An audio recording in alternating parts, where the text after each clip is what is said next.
Alright, so today I'm going to do a review of my favourite 35mm film camera, which is the Nikon F5. It weighs 1.2 kilos, so it's an absolute tank.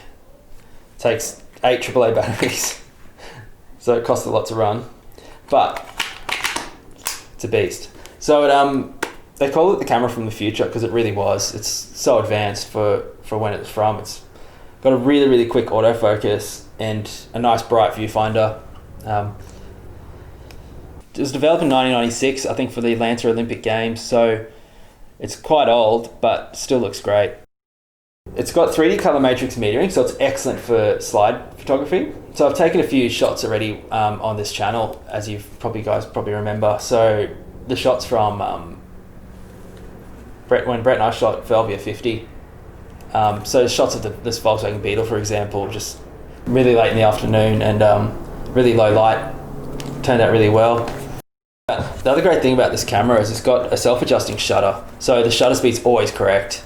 It literally, if the shutter goes out of sync, it automatically recalibrates it, which is absolutely amazing.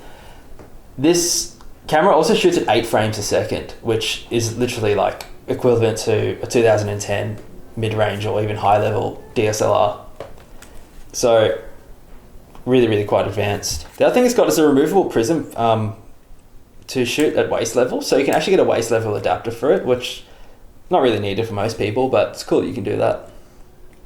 When I got this camera, it came with the 28 to 105 f3.5mm lens, which I think was actually the kit lens, but I really enjoy this lens. So it's got a macro function as well, so I've taken some really great shots with it, such as this spiderweb shot here. You can see how close it got to the spiderweb and how actually sharp it is on the dew, with the dew on the spiderweb there. Some of the other shots I've taken at low light were, like, for example, my friend took this shot of me playing Crazy Taxi at an arcade up the road, and that was almost dark really, and it took a really well exposed shot, and that's some Pro 400H. There's a couple more shots here. So this another spiderweb shot here with that 2.8 105 lens, which is a lens most people would not buy.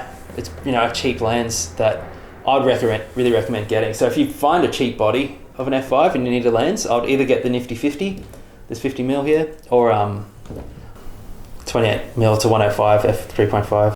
Like I said, the 3D matrix media on this is really good, and you can see here in this shot I took of a window on a foggy day. This is on some Ektachrome, some old expired Ektachrome as well, that would have been quite hard to meter. And it nailed the exposure. I was a bit of a troll as well and took a shot under this bridge here. It was also bright light and really dark shadows. The great thing with the advanced camera like this is you can just turn it on and take a photo. So on this boat here, I was cruising along and a few seconds before I thought that's a good photo, and I quickly grabbed the camera, turned it on, took a photo, and that's what came out. One of my favorite film stocks to shoot on this is HP5. And I usually rate it at 1600. So I usually either have Velvia 50 or some slide film in here, or some black and white. With this 28mm lens as well, it's a nice wide lens. So I usually use this for traveling. As you can see here, it's down in Newcastle. You can see how wide that is, taking a shot like that of the beach. And this was some really old expired Fuji color film. So in summary, if you're thinking of buying one of these, I really would. It's a great camera. If you're not looking for something as old, like this camera was made in 1997. If you're looking for something slightly newer, I'd look at the F100, which is a great camera as well. It's quite similar and just weighs a bit less. If you want to buy something a bit more expensive, go for the F6, but I'd really recommend the F5.